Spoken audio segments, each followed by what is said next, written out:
Thank you for joining me today as you learn all about college and the opportunities that lie ahead for you. My name is Jackie Berry, and I'm an outreach presenter for the Minnesota Office of Higher Education. In a moment, I'm going to share my screen with you so that you can follow along as I give you lots of useful information. Our hope is that it will help you in finding the best college for you.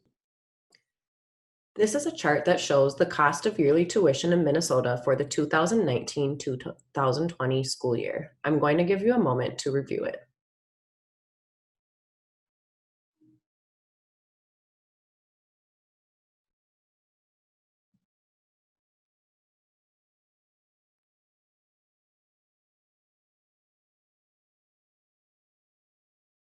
Please note that in the public section, this includes schools from career college all the way up to four-year college and university.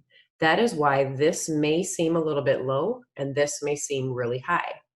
We do know that sometimes there is sticker shock with the cost of college. For these most expensive ones, it may feel like the U of M, Carleton College, and the Minnesota School of Cosmetology in Plymouth would be very expensive. However, this is where financial aid comes into play.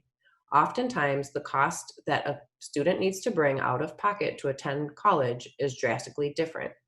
Please view our financial aid presentation for an example of a more realistic view of how much it would cost for a student to go to school. Reciprocity, what is it?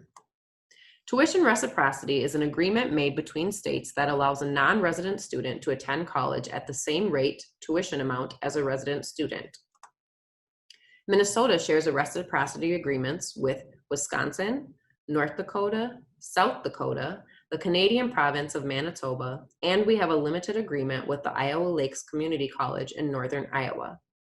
Any student who lives in Minnesota and wants to attend a school in one of these states is able to attend it at the same rate as a resident in those states. Similarly, any student who lives in one of these states is able to attend a school in Minnesota at the same rate as a resident in Minnesota. For example, at the U of M, the cost of tuition for 1 year is approximately $15,142, and for a non-resident, it is $33,440. Being able to attend as a resident when you are not can sure be quite a savings. What is my money paying for? First, your money goes towards tuition and fees, and this is the cost per credit plus administrative fees for each class. Next is room, and this is when you live on campus. But do keep in mind that even if you don't live on campus, you will have some type of living expense unless you're living at home. Next is board, and this is a meal plan covered on campus. You do not have to live on campus to take part in a board meal plan, but you will want to plan for being able to feed yourself while you're going to school. Next are books and supplies. People don't often think about the fact that you have to pay for your own textbooks in college. Now, if you're lucky, like I was, you may go to a college that has a textbook library specifically only for books for classes, but most often you are going to end up paying for your books. Some ways to save money would be to go online and find used books. There are a plethora of them from you to choose from. Additionally, you may have to pay for some supplies, specifically for classes where you'll be involved in labs. You'll also need money for your own personal expenses, and then additionally transportation. And just because you live on campus doesn't mean you don't need money for transportation. You may very well still need money to drive from your dorm to your college classes, or you may be taking a college shuttle or city bus in order to get there. How families are paying for college. These are averages for 2018-2019. 43% of costs were covered by family, savings, and income. 31% of costs are covered by scholarships and grants. 24% of costs are covered by borrowing or taking out loans. And 2% of costs are covered by friends and family. Financial aid is money awarded to students who have demonstrated that they have a financial need based on their FAFSA application. FAFSA stands for the Free Application for Federal Student Aid, and it falls into 4 categories. First are grants, and this is free money usually awarded based on financial need. Scholarships. free money awarded for special talents, grades, your culture or religious background, and etc. Work study. This is money funded by the government that must be earned by working a part-time job on or off campus. And loans. This is borrowed money from the government or private lenders that must be paid back with interest. As you can probably guess, the best financial aid routes are grants, scholarships, and work study because they do not have to be paid back. But don't let that be a barrier if you're not able to get those. Many people take out loans in order to go to school, and that's perfectly okay. Other ways to pay that are not financial aid based. Savings. The more you save, the less you'll have to borrow. Family contribution. Financial aid is designed to assist families who are unable to contribute. It is your family's obligation to help you pay to go to college. But if they're unable to, then financial aid comes into play.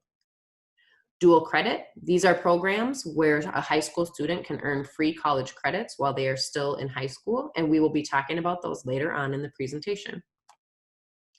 Military and community service. Once you fulfill a commitment to the military or volunteer community service organization, in return, they may help you pay for tuition, fees, books, and they'll give you a living stipend, or they may forgive a portion of your loans. Finally, personal income.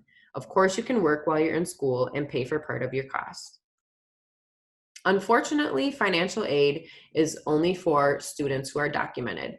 So Minnesota has put in place the Minnesota DREAM Act, and this is financial aid for undocumented students. Students who are part of the DREAM Act are eligible for in-state tuition rates at Minnesota state colleges and universities and the University of Minnesota campuses. They're also eligible for state financial aid programs, and they're eligible for privately funded scholarships administered by the Minnesota state colleges and universities or U of M campuses. Requirements for being a part of the Minnesota DREAM Act are to attend a high school, Minnesota high school for at least 3 years, graduate from a Minnesota high school or earn a GED in Minnesota. If you are male, you must comply with the selective service registration requirements. And once you are a part of the program, you must apply for lawful immigration status once the federal process exists. This does not refer to students who are DACA or Deferred Action Childhood Arrivals. Please visit our website for more information about the Minnesota DREAM Act. Start searching for scholarships now, like right now when you're done with the presentation.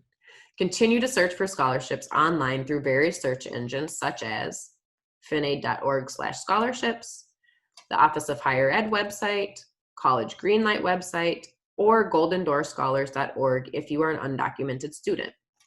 Finaid.org and College Greenlight allow you to build a profile. When a scholarship becomes available that meets your profile, they'll send you an email that says, hey, apply for this scholarship. Some students kind of drag their feet because you might have to write an essay, you might have to create a drawing, you might have to provide examples of how you've been involved in the community, and this takes time. But think about it. An hour or two to fill out a scholarship application and free money for college, I think it's worth it. There are even some scholarships for middle school students. So if you have younger brothers or sisters, bring them into the conversation and maybe help them get a scholarship right now too. Finally, we're here to help.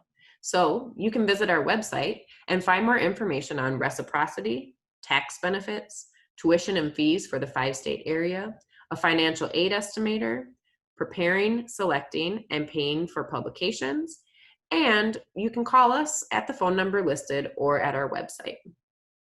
Thank you so much for joining me today. I hope this was really helpful, and good luck in finding the perfect college for you.